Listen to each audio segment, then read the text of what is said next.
hope that we have in him and to welcome his soon return with anticipation.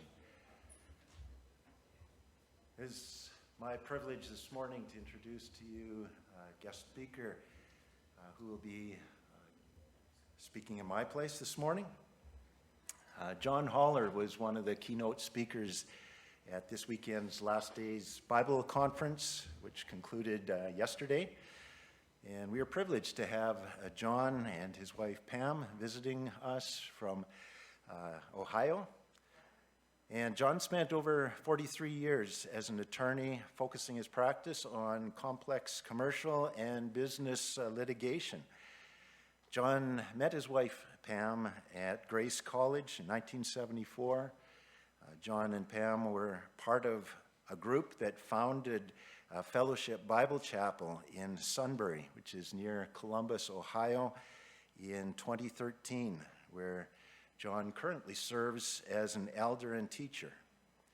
He is focused on teaching Bible prophecy for over 30 years. He has appeared regularly on various radio programs and podcasts, as well as speaking at conferences in the United States and internationally. John presents a weekly prophecy update where he gives a commentary on significant events from current news stories, explaining why that event is significant in light of Bible prophecy. And this is really where I first heard of John Holler. Several years ago, a couple of you had recommended that I check him out, directed me to his prophecy updates, where John interprets the major news stories of the week, and it really helped me become aware of biblical significance of what's going on in the world and to make sense of many things that are taking place in the news and to see the biblical prophetic significance of the day in which we're living. His prophecy updates can be seen on YouTube by simply searching for John Holler's prophecy updates. And so please welcome John Holler.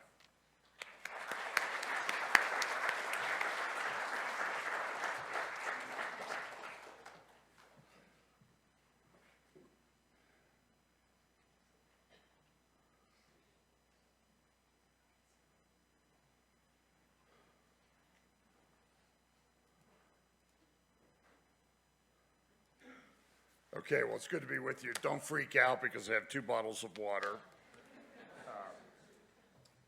I noticed that my voice is a little raspy today because it's kind of dry here compared to Ohio. And I mentioned yesterday at the conference I might repeat some of my humor. We have these things in Ohio that come through that we don't like. They're called an Alberta Clipper. And so y'all keep it in. We drove here. We came around Lake Superior through Ontario.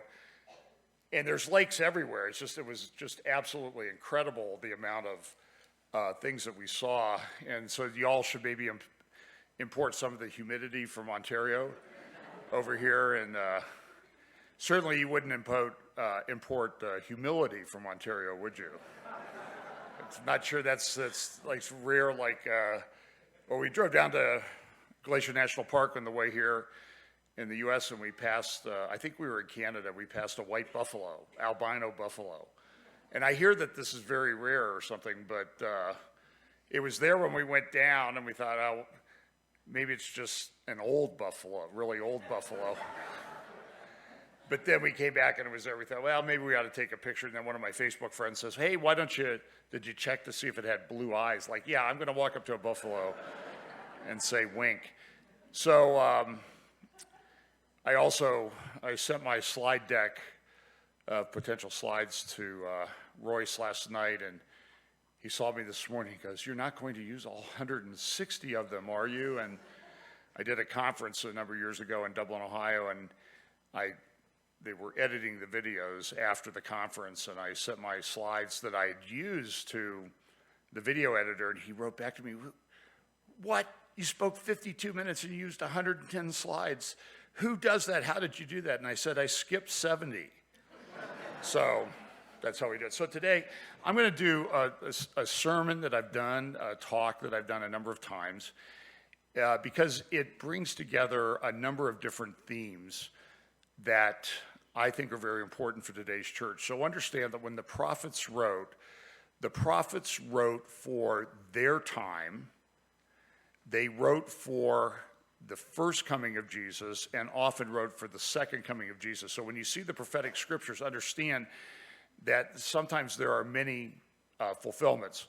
For example, today, if you go to Hebron, which I've been to a number of times, there is a Herodian structure there that has stood for 2,000 years. It was built by Herod to commemorate a very important event that happened in Hebron, and that would have been the tomb, the cave in which Abraham, Sarah, Rebecca, Isaac, Rebecca, Jacob, and Leah are buried. And there's no question that this is true. But the way the Jews interpret the Jewish Hebrew look at scriptures is they look at what happened at Hebron as having a future fulfillment. And so one of the things we see in Scripture is that there does come, as we get to the second coming of the Lord, there's this great reconciliation that takes place. And so they look at that, and they see that at the funeral of Isaac and burial of Isaac at that cave, that Jacob and Esau came together, even though they had split, but they had reconciled. And so we know that the Arabs come from the line of Esau. Of course, the Jews in Israel come from the line of Jacob. And they look at that event and they say, in the future, there will be a great reconciliation that will take place here. And so it's a very important site. And so today I'm going to look at a couple passages. It's a story, and it might be a little bit offensive in the terms of how Ezekiel used to describe these two sisters that we see here. These sisters are Aholah and Aholibah, or if you use some other way people anglicize the Hebrew, Oholah and Oholibah. And I don't remember which ones I have in here. So they're two sisters. There's an older sister and a younger sister. And this is sort of the place where we start from. We start from 1 Corinthians chapter 10. Because all of these Old Testament stories are there for a purpose for us in the church. And Paul writing to the Corinthians, said, now these things were our examples to the intent that we should not lust after evil things as they also lusted. And what we see is that the God of the Jews established a nation, a people, called them out, and it was through that nation that God was going to reveal himself to mankind. He gave Moses the Torah, and in my first slide, I showed you a little bit of the feast. We just talked about that in our church last week, and upcoming in a few weeks is Pentecost. And the church started on Pentecost, and it was an appointed time. And it was a time when the Jews were there in Jerusalem for a particular purpose. I would highly recommend that you go to the Last Days Bible Conference YouTube channel and listen to a talk that Chris Adalka gave by video on Friday about the Shekinah glory and how it was a tremendous talk. I just would say I recommend it highly because he nailed it. And part of that was because God does things in places and patterns. And so what we see in this story of Aholah and Aholibah, it talks about the northern and southern kingdom of Israel. And just to give you some perspective, these places are very close. So if you go to the Golan Heights, which would be just a little bit above that lake that you see at the top, that's the Sea of Galilee. The Golan Heights comes down to the shore there, or goes up from the shore there. And when you're in the Golan Heights, you are standing about 35 to 40 miles from Damascus. That's how close it is. And then from Damascus over to Beirut is about 50 miles. So that gives you some idea that in this little tiny land, God came, he spoke to prophets, and he gave them words of wisdom that we now recognize as our Bible. So very significant places. And also, just so you get the lay of the land, Israel has a very unique layout. It goes from the lowest part on earth, the Dead Sea in the south, all the way to Mount Hermon in the north, which is close to 10,000 feet above sea level. And in the middle, there are a couple of important mountains, Mount Gerizim and Mount Ebal. In the valley between them lied the biblical city of Shechem, which is in today the modern city of Nablus, which is one of the centers of terrorism. One of the other major centers of terrorism is Hebron. There's a Jewish community in Hebron, but it is the most divided city I've ever seen. There's gates and bars and turnstiles to get from one place to another. But it's a very significant site because in Hebron, of course, as I mentioned, is the tomb of Abraham, the patriarchs and their wives.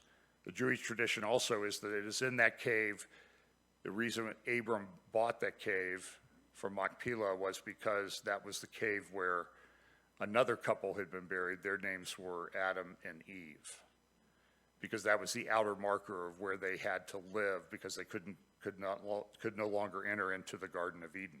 So incredibly, the second most holy site in all of Judaism. So we're going to talk about the northern kingdom of Israel, the southern kingdom of Judah, and we also know that things were very bad in the northern kingdom in terms of the spirituality, the false teaching, what we would term today the apostasy.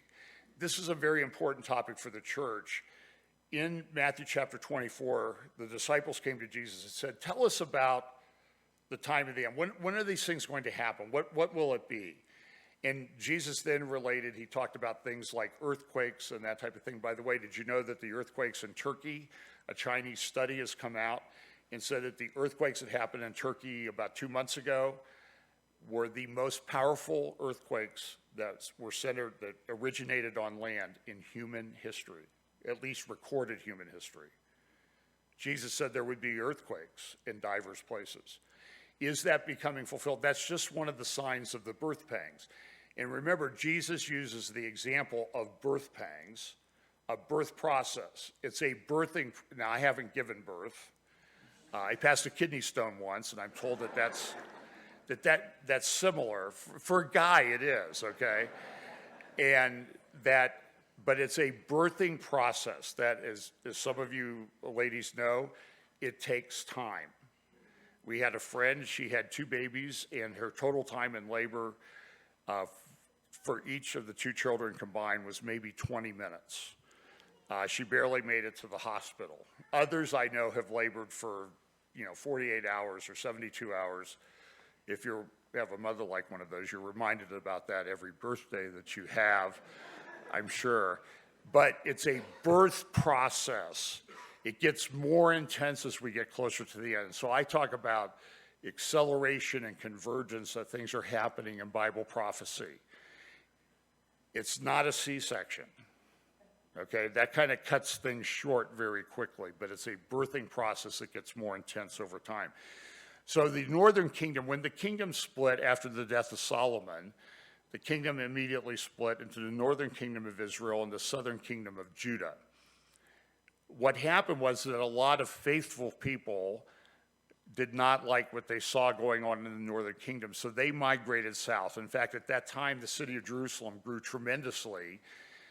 There was a section called the Western Hill that would be in today's Old City that had been unpopulated, but it grew tremendously because people had fled the north because there was apostasy, there was false teaching, and they were under the oppression of the Assyrians. If you want to understand what the Assyrians were like, go to the British Museum where they have all the panels that they took from Nineveh, and you will see some pretty gruesome details. For example, in the story of Esther, when they talk about hanging Haman on the gallows that were prepared for Mordecai, Esther's uncle, it wasn't necessarily, if you look at the imagery that's on the panels from Nineveh, which came from Assyria, and it's very interesting, when we were at the British Museum a few years ago, they just opened a new Syrian exhibit, and it was about Ashurbanipal, who was the king of Assyria. And it was very interesting when you're thinking in terms of Bible prophecy, that the title of the exhibit was, I am Ashurbanipal, king of Assyria, king of the world. And so you think about that in terms of Bible prophecy, where at least in one passage, the coming Antichrist is described as the Assyrian. Now, does that mean he comes from Assyria, or that he has characteristics of Assyria? if you ask characteristics of Assyria, the gallows that were made for Haman were not really gallows where you hang people. They were tall poles where you impale people on them. And probably some of the most gruesome execution practices in human history. I remember there was an American radio commentator named Dennis Prager. When he was young, he traveled to Beirut and took a bus from Beirut to Baghdad. He sat next to a person. He said, "I'm an Iraqi, I'm an Assyrian." He goes, "Well, what are you people like?" And the guy said, to his total stranger, "We're the most brutal people in the world." So that kind of puts things into its context. We also know from looking at a timeline of the kings of the northern and southern kingdom that in the southern kingdom of Judah, you see those on the left. They had a number of faithful kings, Asa, Josiah, who cleaned up, found the book of the law. But in the northern kingdom, of all the kings that they had during their existence, they had not one single king that followed the Lord. They had kings like Ahab. I've been to Samaria where Ahab, Omri, his father, and Ahab established the capital of the northern kingdom. You can go and you can see their actual tombs. And of course, we know that Ahab was married to a rather unique lady individual named Jezebel. So it says here, then Jeroboam built Shechem and Mount Ephraim and dwelt therein, and you can see that. And when the Hebrews came into the land in the time of the conquest, which would have been in the late Bronze period of history, one of the cities they came to was Shechem. You can stand there, you can look at the temple fortress that's referred to in Judges that was built over the holy place, and altar that had been built by Joshua a number of centuries before. And it also says there that Joshua raised a stone to represent what the people were going to be. He divided the people of Israel into two camps. 6 tribes were put on Mount Ebal, that is there on the right. 6 were put on Mount Gerizim on the left. That's the home, by the way, of the still existing small community of Samaritans. There's still some that exist. They practiced the Torah probably more strictly than any Jews on the planet. That's all they worship. That's all they talk about is the Torah up there. And they do the annual sacrifice of Passover. And so on one mountain, they shouted the curses if they failed to follow the Lord. On the other mountain, they shouted the blessings if they followed the Lord. So imagine, and it wasn't like there were 50 people on Mount Ebal and 50 people on Mount Gerizim. They divided all of the tribes and all of the people, which meant, given the way the population was when they left Egypt, there might have been over 1 million people on each mountain. So can you imagine if you're the natives down in Shechem, the king of Shechem, and you're like, what is going on here? What are these people doing? And so actually the king of Shechem wrote these things called the Armada letters. You can see these at the British Museum in London. Now they're not that big. They're letters. They're made out of clay and cuneiform, and they fit in your hand. But these letters are written from the king of Shechem, and there's some coming back from the Pharaoh of Egypt. And the king of Shechem is saying, I need help. We're being overrun by these Haparu people. And a lot of archaeologists say there's no evidence of the conquest. Folks, he was talking about the Hebrew people that were overrunning the country, and these exist at the time that the conquest would have been taking place. And Nablus, this is a city in Israel that's where most of these terrorists come. As you drive through Nablus on your way to the Tel, the mound that is ancient Shechem, where they built one city on top of another, you will find every square, every intersection in the city. I'm not sure it would be like a Canadian thing where it seems like every now and then we would see these signs coming over here. We drove all the way from Ohio. It said, important intersection. I'm like, what's important about it? It looks like every other intersection. So I think it means, I'm interpreting it as it means some kind of warning or something like pay attention. It's important that you pay attention, but it's not translating well. I don't speak Canadian. I told the conference yesterday, by the way, that everywhere I go, I'm doing conversions. Canadian dollars to US dollars, kilometers to miles. And I said, how much time do I have to speak? Well, 45 minutes. So I'm assuming that that's 45 minutes Canadian, and it translates to about 70 minutes US. So, but you can see the city of Shechem in Israel. This is a representation of the temple fortress that is there. But at the area near the temple fortress, they found a stone that was about 7 meters high, 7 meters long. They broke it into 3 pieces, and then somebody said, well, hey, maybe this is an important stone. It kind of seemed to be in an important place near the temple, near the holy place, an altar that Joshua would have built, later covered by a pagan temple. But so they looked, and so they erected it there, and you can go and see it today. And there is no doubt, I've stood there and touched that stone. That is part of the stone that Joshua erected there to make a statement about God's faithfulness to the people of Israel as they came through the Exodus into the Holy Land, across the Jordan, and then engaged in the conquest. So I'm going to have to skip a couple slides here. So at the time of the start of the Northern Kingdom, Jeroboam decided to do something. This is what we see in 1 Kings chapter 12. And Jeroboam said in his heart, he's the king of the Northern Kingdom, if this people go up to do a sacrifice in the house of the Lord at Jerusalem, then shall the heart of this people turn again unto their Lord, even unto Rehoboam, Solomon's son, king of Judah, and they shall kill me and go again to Rehoboam, king of Jordan. Thereupon the king took counsel and made 2 calves of gold. We know that this happened down at the time, really around the time of the original Pentecost, when God gave the Torah to Moses down at Mount Sinai, which I believe was in Saudi Arabia. So they made golden calves again.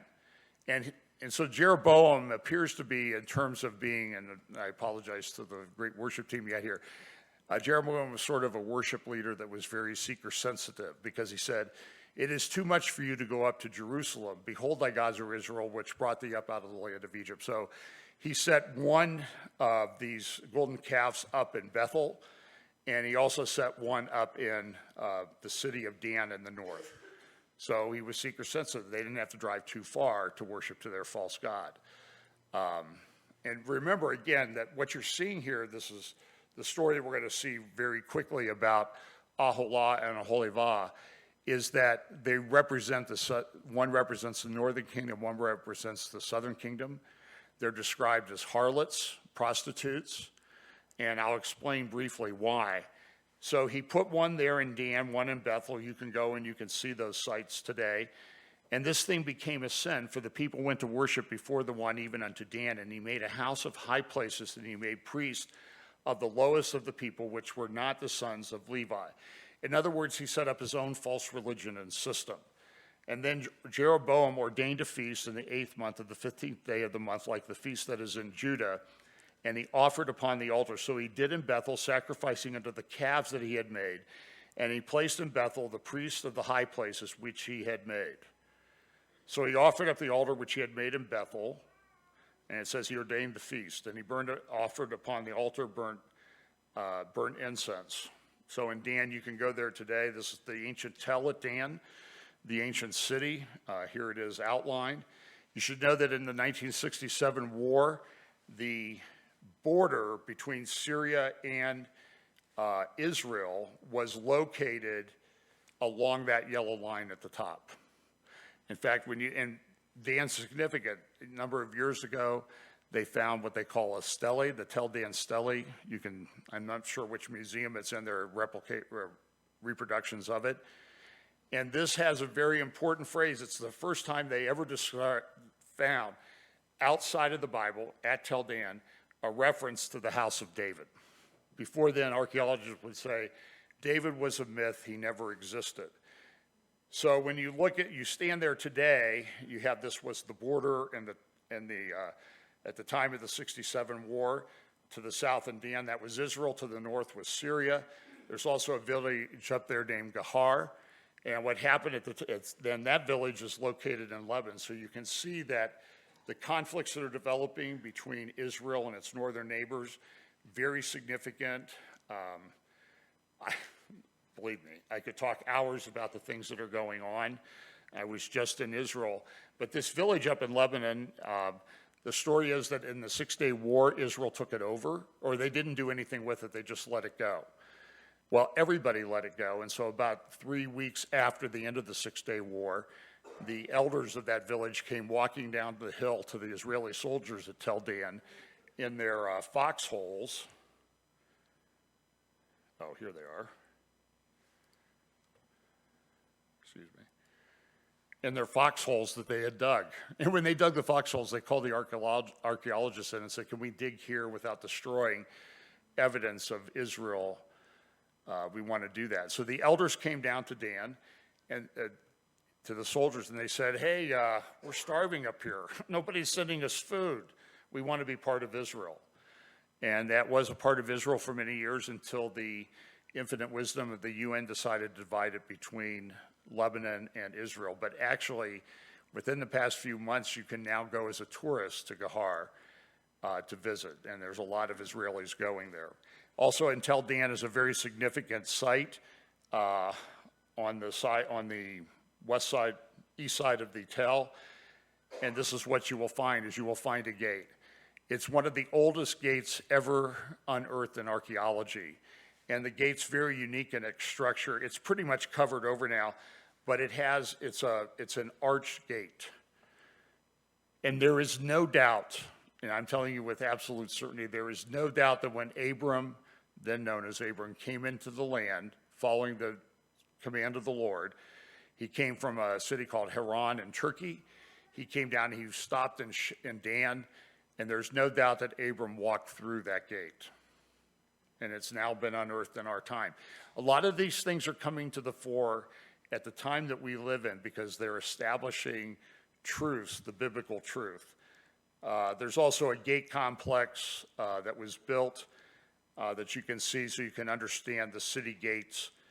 But again, time we don't have. And then on the north part of the town, now this is looking to the south, is a high holy place that was erected by Jeroboam. There was a place of the altar. You can go there today. There was a high place. This is what it looks like. You can see the altar, a metal structure representing the altar there to the left. You can see the high place on the right. Here's a little better picture of it. It was the high place on the right where the Jeroboam erected one of the golden calves. There in Israel, false god being worshipped, an abomination. And there's a little bit of a close-up. Very interesting place. And I mentioned that at Bethel, he erected the golden calf. And also the tabernacle that was brought stood at Bethel for a while. But by the time Jeroboam came along, the tabernacle had been moved to Shiloh. So now, with that introduction, now let's get to the meat of the story, if you will. So in Ezekiel chapter 23, we're introduced to these two sisters, one representing the northern kingdom, one representing the southern kingdom. They're described as harlots. And what Ezekiel does in Ezekiel chapter 23, and remember, Ezekiel would have written for his own time. He was a prophet that wrote during the time of the captivity of Babylon, the captivity of the people of Israel in Babylon. So he was contemporary of Daniel. And he wrote for his time. He wrote for the time of the first coming of Christ. And there's also application to us for the second coming of Christ, because that's the way the Hebrew prophetic scriptures work. So let's just look briefly at these. The word of the Lord came unto me, saying, Son of man, there were two women, the daughters of one mother, and they committed whoredoms in Egypt. They committed whoredoms in their youth. Their breasts were pressed, and there they bruised the teats of their virginity. And so we see this, that what Ezekiel does is he sort of goes through the history of Israel, and you're going to see that what he also does is goes through these kingdom histories, including some of the histories that Daniel prophesied about in the book of Daniel 7 and 8. So he says this, and that was Egypt. And the names of them were Aholah the elder and Aholibah her sister, and they were mine, and they bare sons and daughters. Thus were their names. Samaria is Aholah, and Jerusalem Aholibah. And that's because when you look at the way the kingdom was structured. The capital of the northern kingdom was Samaria. The capital of the southern kingdom was Judah. So sometimes Ezekiel uses interchangeably when he's referring to the southern kingdom of Judah, he refers to Jerusalem. Sometimes when he refers to the northern kingdom, he refers to Samaria. So that's the way these work. So you have Aholah representing the northern kingdom and Aholibah representing the southern kingdom. And we've been to Samaria, you can go there. Aholah means her tent, means a dwelling place. And what he was trying to do is he's trying to mimic what the real temple was in Jerusalem. You know, the temple in Jerusalem is very interesting. When you go to the Temple Mount, we were there 6 years ago, and we walked down from where we stayed. You walk down an incredibly steep hill, steep enough that on the sidewalk to come back, they have handrails to help you pull yourself up. So we walked down to the Damascus Gate. So we walked down from what would be this western hill where the people from the northern kingdom fled and dwelt in Jerusalem. And by the way, the city of Jerusalem then became referred to as the sheepfold. Why? Because it was where the shepherd over Israel would protect his sheep. Very interesting imagery and metaphor that's used. So, but what you find is you're walking down to the Damascus Gate, which is way downhill from the New Gate and the Jaffa Gate. And I was just in Israel. This is my complaint with Google. I'm very concerned when Google runs AI, and I see things on my Google Maps and directions. So as I'm getting walking directions in Jerusalem, I'm down around the city of David, and I can look up and I can see the Jaffa Gate, and I type in, what's the walking directions, what's the path, and Google comes back with mostly flat. And I'm like, it must mean like important intersection, it must mean mostly smooth or something, because you don't have to climb up a mountain. You have to walk up it on a smooth sidewalk, but it's mostly flat in Google's terms, figure. But when you're walking down to the Damascus Gate, you can see just above the wall the Dome of the Rock. So the Temple Mount is not on the highest point in Jerusalem. It's actually the Mount of Olives. It's much higher. When you stand at the Herodian down near Bethlehem, you can see all the way from Hebron downhill to Bethlehem, downhill to the Mount of Olives, but you cannot see the Temple Mount because the Temple Mount is lower. It's on a mount, but it's very important imagery because it says God dwells among his people. That is the message sent. I'm telling you that everything in Israel has a message. And it takes lifetimes of many people to begin to unlock those. It represents a geography, it represents a theology, a doctrine, an important point. And so the tent of the tabernacle was God dwelt among his people. So Aholah's in the northern kingdom. I'm going to maybe skip a couple slides here, but just look at this. Aholah played the harlot when she was mine, and she doted on her lovers, on the Assyrians, her neighbors, which were clothed with blue, captains and rulers, all of them desirable young men, horsemen riding upon horses. Thus she committed her whoredoms with them, with all them that were chosen men of Assyria, and with all of whom she doted, with all their idols she defiled herself. Neither she left her whoredoms brought from Egypt, for in her youth they lay with her, they bruised her breasts on her virginity. Verse 9, wherefore I have delivered her into the hand of her lovers, into the hand of the Assyrians, upon whom she doted. And so this is the next kingdom. This is one of the kingdoms. And the kingdoms described by Daniel, and then also by Ezekiel here, are kingdoms which dominated the people of Israel through their history. Because this is important. A lot of theology comes out of this. A lot of Bible prophecy comes out of this. So we need to understand these things. So there was the king of Assyria. You can go, I'm skipping 3 slides to number 71 if you're, I don't know if they're off, it might be number 70. But you can go to the British Museum and other museums and you can find a thing called the Sennacherib cylinder. One is in the British Museum. And it talks about Sennacherib, who is the king of the Assyrians. And we know the story of what happened was he came to Israel and he wrote on there, I came and I took over, 35 cities. And then I went home. So he's sort of like, I've seen maybe some modern politicians that don't really tell you the whole story. You may have trouble with some politicians in your country that do that. I can assure you that in the United States, we have large numbers of them everywhere you look.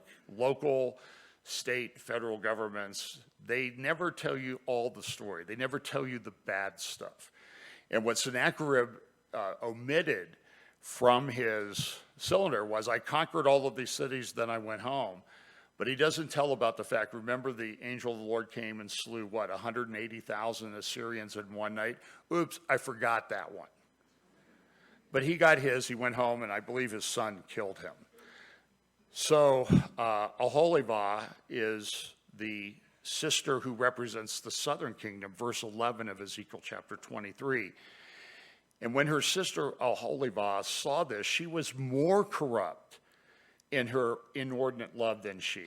She didn't learn anything from her older sister in taking up with the false gods of these kingdoms. She was worse. And that's what you're going to see. That's a picture, I think, of the end times apostasy in the church. 2 Thessalonians 2, 1 Timothy 4 tell us that there's a coming time of great apostasy in the church before the return of the Lord. I would suggest to you that we're there. I've been involved in church all my life. My father was a pastor.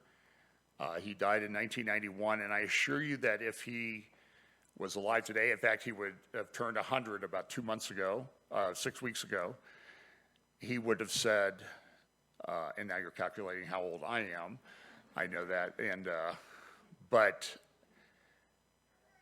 he would have been shocked. In fact, I was digging through some archives of the Grace Brethren Fellowship, and I found that in 1970, I went to the National Youth Conference, and that year my father was the moderator of the conference. It was a prestigious honor bestowed on you, could only happen twice in a lifetime. So he would have been about 47 at the time, and he gave a talk to open the conference.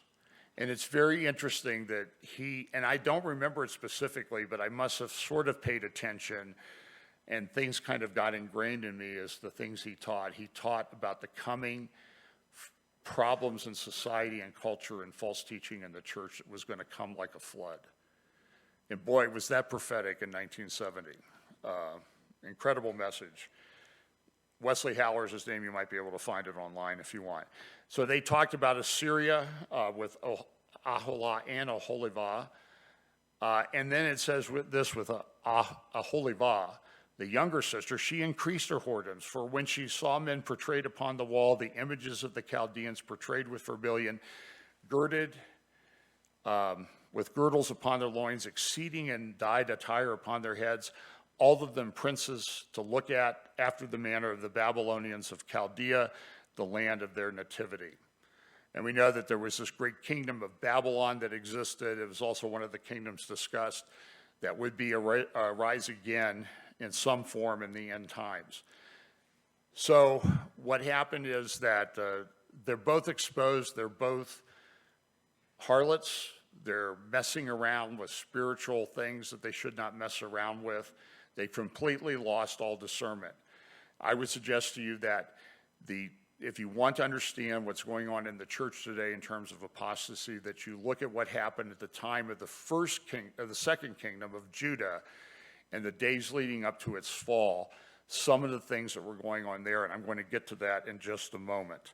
So these things, the passages go on and on and on about all the things that they did. All the kingdoms are described.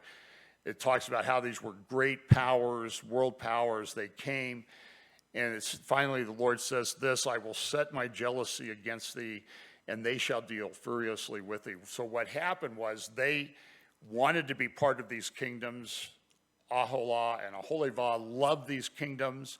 They loved what they represented. They loved what they brought. They could worship gods in their own image. And the Lord said, okay, I'll tell you what, you like them so much, I'm going to send those kingdoms to judge you. Now, God will also judge those kingdoms. We know that there's coming attacks on Israel that are prophesied in Scripture, Ezekiel 38 and 39. In other passages, Jesus talked about wars and rumors of wars. And we know that there are evil empires. So sometimes evil empires are going to come against Israel in the last day, and they will exact a price, but God will eventually judge them. But that's the way God works in his economy. And if you don't like that, take it up with him someday. But that's the way it is. And so we see this example throughout Ezekiel 23 and with describing these two cities. And it says in Ezekiel chapter 23, verse 31, "Thou hast walked in the way of thy sister, therefore will I give her cup into thine hand. The Lord moreover said unto me, Son of man, wilt thou judge?" This was a reference that was made to Ezekiel when there was this conversation taking place. He was called the Son of Man, representation in some respect of the coming Son of Man, Jesus. "The Lord said moreover unto me, Son of man, wilt thou judge Aholah and Aholibah? Yea, declare unto them their abominations, that they have committed adultery, and blood is in their hands, and with their idols have they committed adultery, and have also caused their sons, whom they bear unto me, to pass for them through the fire to deliver them." We also know from the stories at the time of the King Josiah that they were worshiping the pagan god Molech, and they were causing their sons and daughters, babies, to be sacrificed to Molech for their convenience. Sounds familiar? By the way, in some of the AI people, as we see the development of artificial intelligence, some of the people that are leading in that area refer to artificial intelligence as Moloch. I'm telling you, it is hard for me to stand here in the one time I may be able to speak to you and convey to you the gravity of the time in which we live. This is an incredibly significant time. So what happened? What were some of the things that happened? Turn to Ezekiel chapter 8, if you will. And what happened was, and Chris Hatalka discussed in his talk at the Last Days Conference on Friday on the Shekinah glory, but Ezekiel chapter 8, what happened was Ezekiel was in Babylon, but Ezekiel is transported back to the still existing temple. Ezekiel, there were 3 waves of captivity that happened at the time of the fall of the southern kingdom of Judah to Babylon. There was a 606, 596 BC, and then 586 BC invasion. And it was the 586 BC where the temple was destroyed by the Babylonians, and the remaining people carted off to captivity. Daniel was probably carted off in the first wave in 606 BC, and Daniel lived in Babylon, and he lived the righteous life, and God gave him a very significant sphere of influence there, gave him a number of prophecies, gave them a lot of prophecies. In fact, in Daniel chapter 12, he says, "What do these things mean?" And he was told by the angel, "Daniel, it's not your time to know this. You write them down, and seal them up until the time of the end. And at the time of the end, there will be wise men who will arise and will understand and instruct many about what's going on." And I pray that we all be those wise people who understand what's really going on in the world. It's a burden. I read a lot of, as some people say in my prophecy updates, I read a lot of garbage so you don't have to. And it's pretty dark out there. The things that are going on with the LGBTQ and the transgender movement are demonic, satanic in their origin. It's people making man in their own image. So Ezekiel was probably taken in the second wave of captivity around 596 BC. But as he's there writing these prophecies, in Ezekiel chapter 8, he gets transported back in a vision to Jerusalem so he can see what's going on. So it's clear to people in Jerusalem that they're already under judgment. And Ezekiel goes back and he's given this vision of the temple. And so he's told, go in there, okay? And he says, I beheld a likeness as to appear to me a fire from the appearance of his loins even downward. So he gets this visitation from an angel, and he's taken with them. And what it says here in this passage, I won't read all of it, but he's taken into the temple. He starts at the outer court, he goes into the temple. And the interesting thing is that what he sees are abominations that are taking place. He sees women worshiping Tammuz. And there's a constant theme through here in verse 6 as an example. He said, "Further unto me, Son of man, seest thou what they do, even the great abominations that the house of Israel committeth here, that I should go far off from my sanctuary? But thee turn yet again, and thou shalt see greater abominations." So he brought me to the entrance. I dug through the wall, verse 9, and he said, "Go in, behold the wicked abominations that they do here." So I went in, and behold, every form of creeping things and abominable beasts and all the idols of the house of Israel were written on the walls. In violation, thou shalt make no images. Then he said, "Son of man, hast thou seen what the ancients of the house do in the dark, every man in the chambers of his imagery? For they say, the Lord seeth us not." We're getting away with it. Nothing's invisible to God.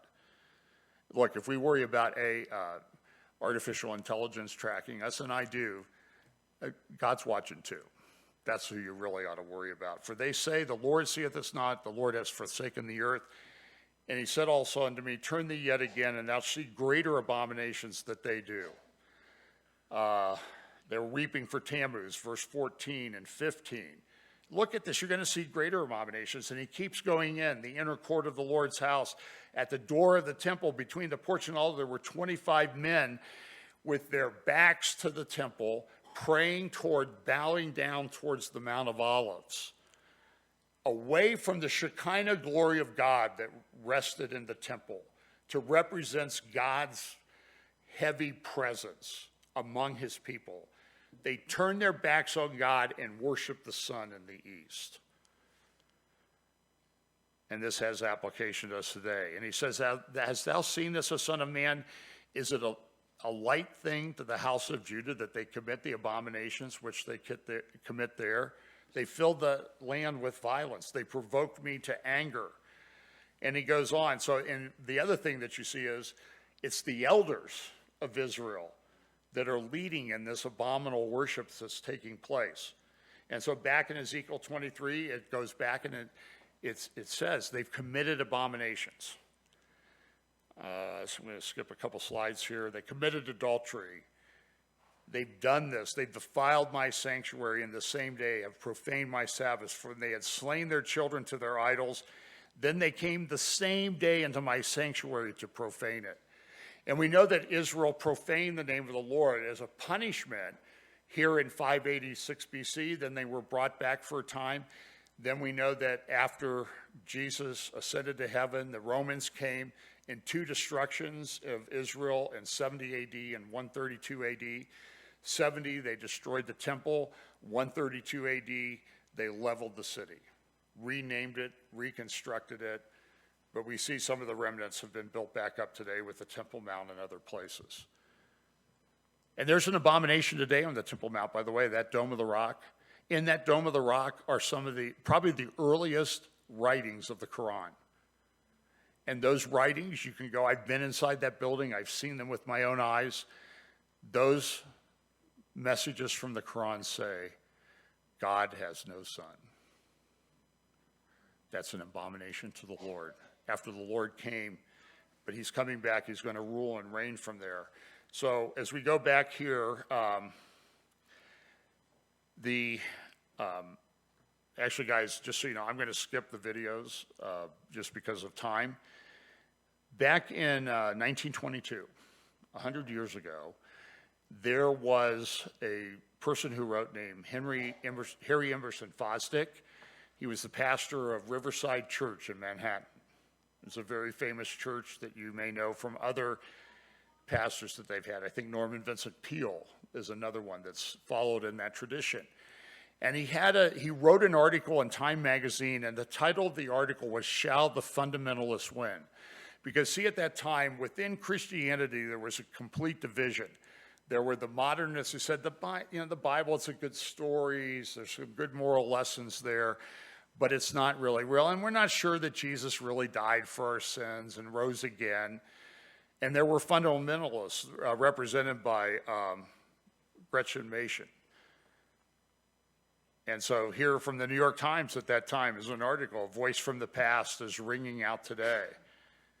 And the article says this: "It's interesting to note that where the fundamentalists are driving in their stakes to mark out the deadline of doctrine around the church across which no one is to pass except on terms of agreement, they insist that we must all believe," this is what Fosdick said, "we must all believe in the historicity of certain special miracles, preeminently the virgin birth of our Lord, that we must believe in a special theory of inspiration, that the original documents of the Scripture, which of course we no longer possess, were inerrantly dictated to men, a good deal as a man might dictate to a stenographer. That we must believe in a special theory of the atonement, that the blood of our Lord shed in a substitutionary death placates an alienated deity and makes possible welcome for the returning sinner." Fosdick was I don't use the word very often, he was an abject heretic. He attacked the fundamentals. So he had some back and forth, and what you see is that the church he represented was DEA dead. And we know from 2 Timothy chapter 4 that in our time, there's going to come a period of time when men will not endure sound doctrine, but after their own lust, they shall heap to themselves teachers having itching ears. In Charlotte, North Carolina, where the law firm I used to be with had an office, large office, is a church called Elevation Church. It's a Southern Baptist church. The pastor of that church is a man named Stephen Furtick. He has had people appear in his pulpit that I think are rank heretics in terms of the nature of God, such as T.D. Jakes, and he has them there without any reservation. In their vision statement that they came up with some time ago, they said that one of the principles of Elevation Church is that Elevation Church, we chew the meat and spit out the bones. Now, I'm a fan of the network show, I haven't watched it much lately, Chopped. And what they do is they get these ridiculous baskets and they have to make a dish. But every now and then they'll have fish. And heaven forbid that one of the chefs in preparing their dish should leave a bone in the fish. Because you leave a bone in the fish, you're chopped. That's the way it should work in the church. But here is a church, thousands of people, multiple campuses. Their worship music is played and sang all over the place. They celebrate the fact that we chew the meat here and spit out the bones. I did a talk in Vancouver a few years ago. I don't know if the title's right. You might be able to find it searching my name on the internet. And certain people that follow a certain dietary method known as they're vegans. I'm not a vegan, by the way. I know it's a big shock, right? They don't eat meat. And I titled my talk, because I was talking about apostate church, and I titled it The Vegangelicals. Because they not only not have no meat, they have no milk in their churches, and we see that. So here's the Dome of the Rock, and again, there's these phrases there, God has no son. We see this merging of Islam and Christianity. We see the Pope, he goes down to Bethlehem a few years ago, Pope Francis, and he does a mass there in Nativity Square, probably the oldest church in Christendom, and actually built over the place where Jesus was born. But look at the thing behind him. The baby Jesus in the manger is wrapped in a Palestinian khalifa. And people in the crowd, leaders, political leaders, also wore that. There's Mahmoud Abbas. Let's see. So this was Rob Bell. Rob Bell was a pastor, and he had a church called Mars Hill, which kind of is an interesting name. Mars Hill is very important in the book of Acts, chapter 17, where Paul stood and challenged the leaders of Athens. And so this was Rob Bell on Oprah on Super Bowl Sunday in America a few years ago. He used to write books. I bought one of them. I burned it since because I was afraid if I threw it in the trash, somebody else might find it. But when you found a book of Rob Bell, one with well, I won't even share the titles. You can look them up. One was attacking the doctrine of hell, but thereby attacking the doctrine of God. He's left the church. He's gone completely apostate. The one thing you notice about Rob Bell's books is that on each page there was a little bit of writing and a large bit of white space. And so it'd be like an 80-page book, but would have maybe 5 pages of content ripping you off. But the one thing you learned after you read a little bit of Rob Bell's book, if you had any training in theology and good doctrine, that actually the value in the Rob Bell book was in the white spaces. So, but here's what he said. This is Rob and Kristen Bell talking to Oprah, and the subject of gay marriage came up. This is what he said. When is the church going to get that? We're close. I think it's evolving. I think it's... Lots of people are already there. We think it's inevitable, and we're moments. Moments away from the church absolutely. accepting it. Absolutely. Really? So I say to them, You think we're moments away? I think culture is already there, and the church will continue to be even more irrelevant when it quotes letters from 2,000 years ago as their best defense. So what do you... The church will continue to be even more irrelevant when it quotes letters from 2,000 years ago as their best defense. And so what you see is that in the modern church today, there are people that denigrate the God of the Bible and the Word of God. And this happens. Andy Stanley, I've spoken a lot about this. Andy comes out and he says, you don't really need the Old Testament. It's just not that important. It's just not that relevant. He's into a thing called the Enneagram, which comes out of pagan New Age culture. He promotes it at his conferences. And I'm going to play just this one clip of Andy to put in context in the next couple of slides. The Old Covenant law of Moses was not the go-to source regarding sexual behavior in the church. More importantly, and perhaps more disturbingly, that's a word, or offensively, the Old Testament, or the law of the prophets as they call it, was not going to be the go-to source for any behavior in the church. Now, to make this point, because this is so important, I originally in my notes, I was going to put a screen up here that said, in other words, that means thou shalt not obey the Ten Commandments. But I knew someone would take a picture of that. And it would define me for the rest of my life. So I'm not going to put it up there. But I want you to hear me say it. Here's what the Jerusalem Council will say to the Gentiles. You are... He goes on to say this all the time. This is Babylon Bee made up this sort of satirical thing. Andy Stanley's Old Testament removal tools are now available in Christian bookstores. And he goes on, and I'm going to skip a number of slides ahead. It's very troubling what he does.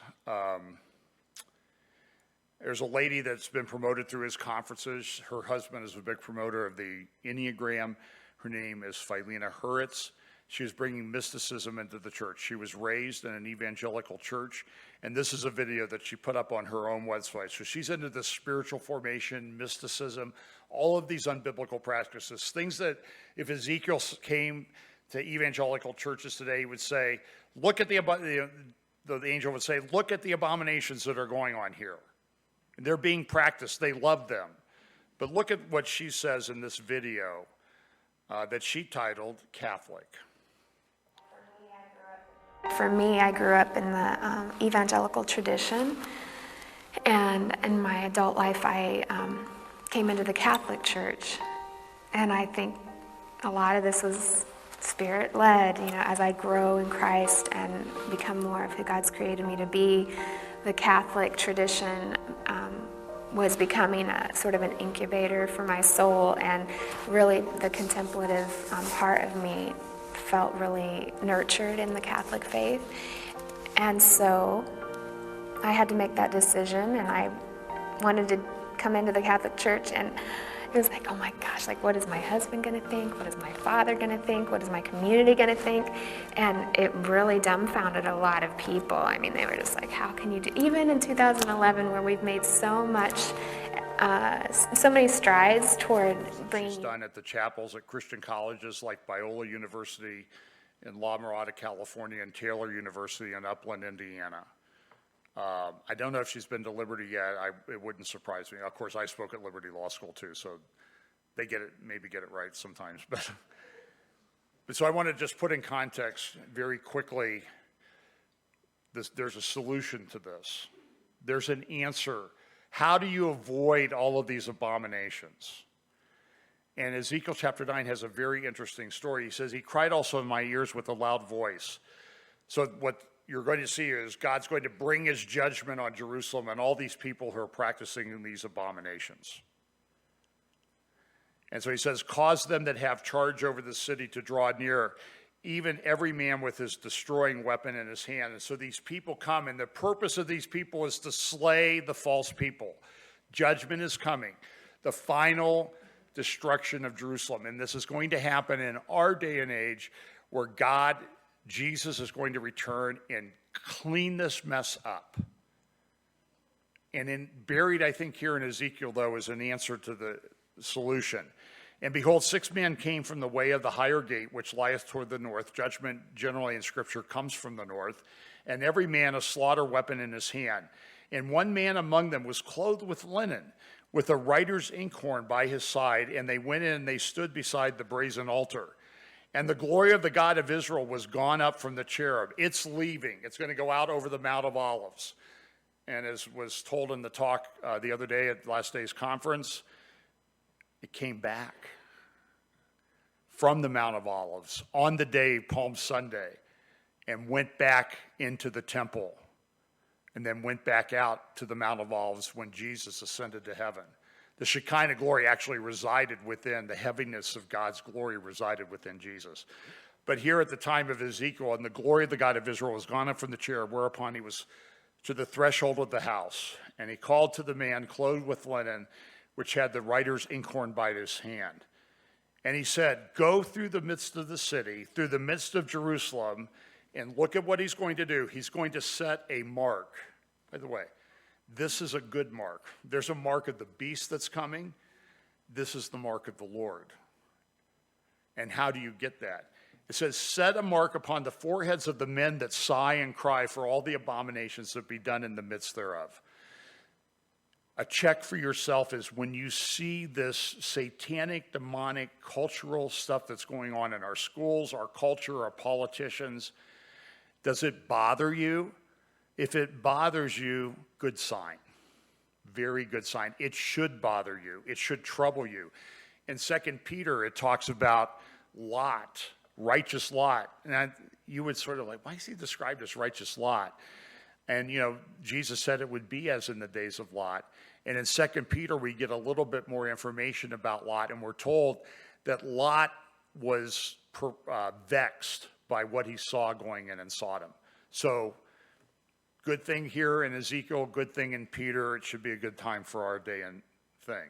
So the word there really means sigh and groan. It says this, and go to the others, he said in mine hearing, go ye after him through the city and smite. Let not your eye spare, nor have pity. Slay utterly old and young, both maids and little children. But come not near any man upon whom is the mark, and begin at the sanctuary. And they went ahead and did that.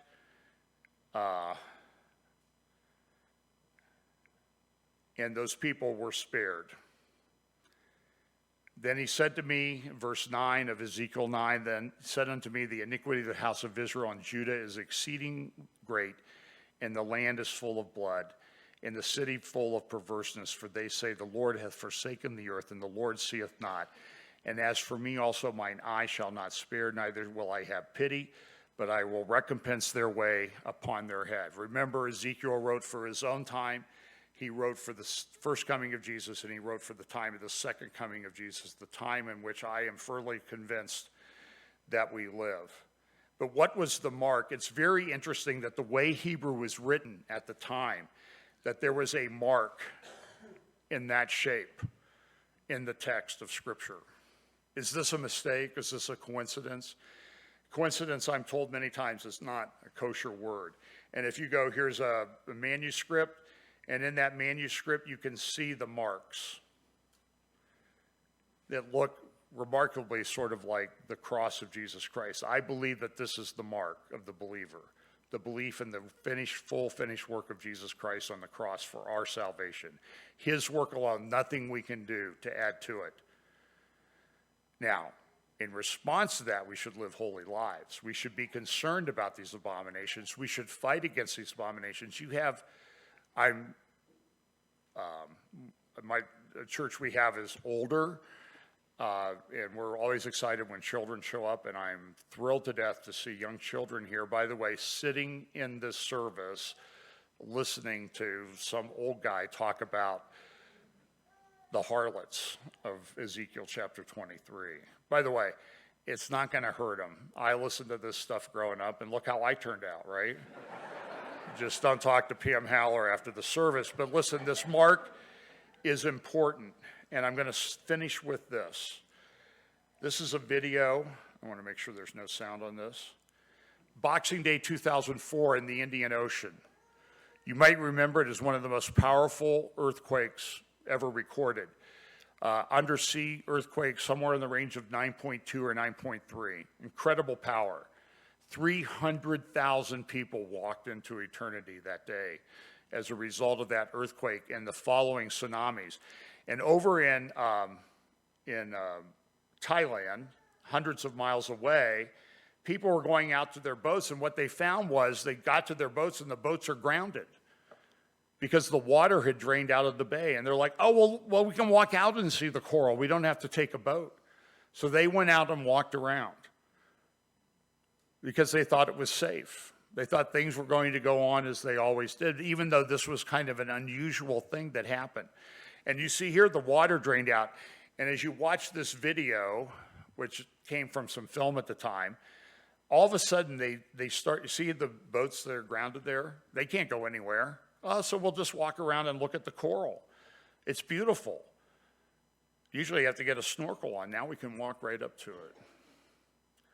But then people started to notice across the horizon a whitecap, all the way from one end of the horizon to the other. And they started looking at it, and people, you can hear the conversation people having, what is that?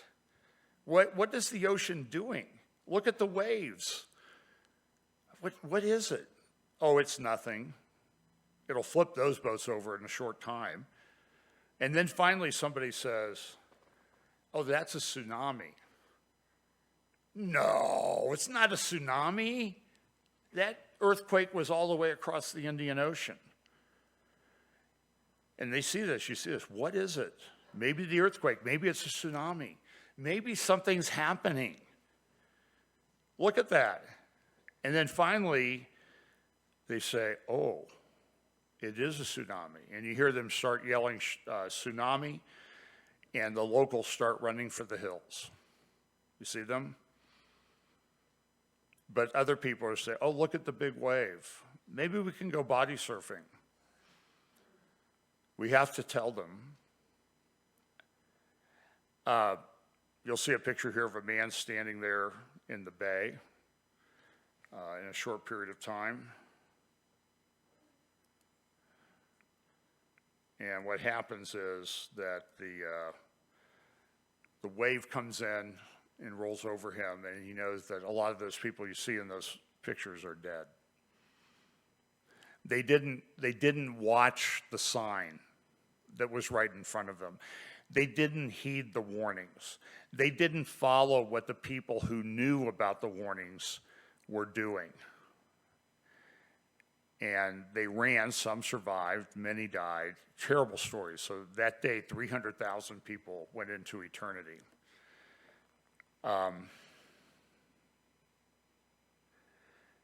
We live at the time when the tsunami of God's judgment is going to come upon the earth. God has warned us repeatedly in Scripture. Pay attention. Watch what's going on. Look at the signs and warn others. There's no more time.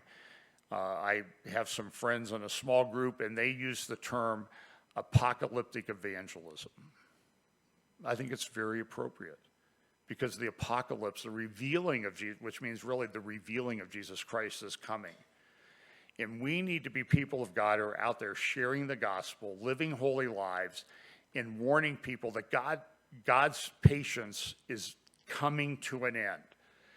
And he's coming back to judge this. So may we be faithful people who live lives with the mark of the gospel of Jesus Christ, the cross of Jesus Christ, which is essential. I want to thank you for the opportunity today. It's been phenomenal weekend. I hope to come back someday and put an offer in on a house in Calgary. I think it's a beautiful area. I'm just joking a little bit, but I would love to come back. You people have been so hospitable and gracious. Thank you.